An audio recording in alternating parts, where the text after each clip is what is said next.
একটা কথা কখনো ভেবে দেখেছেন? আপনি নিজের হাতে নিজের সুখ তিলে তিলে কিন্তু শেষ করছেন। হ্যাঁ, ঠিকই বললাম। কিন্তু বলবেন কি করে?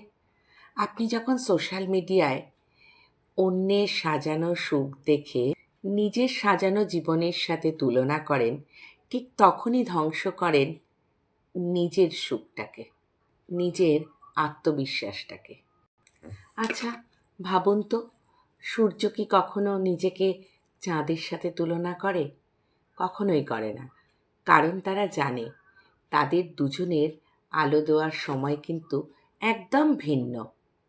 আপনার হাতের ছাপের সাথে কি অন্য কারোর হাতের ছাপ মিলবে? কখনোই মিলবে না। প্রকৃতি আপনাকে ইউনিক বানিয়েছে। কিন্তু আপনি আপনি জোর করে নিজেকে অন্য কারোর মতন তৈরি করার চেষ্টা করে যাচ্ছেন প্রতিনিয়ত। অন্যের 20 নম্বর চ্যাপ্টারের সাথে নিজের 1 নম্বর চ্যাপ্টারের তুলনা করে যাচ্ছেন। সেটা তো না করলেই হয়, তাই না? বিশ্বাস করুন, আপনি যেমন, আপনি ঠিক তেমনিই ভালো।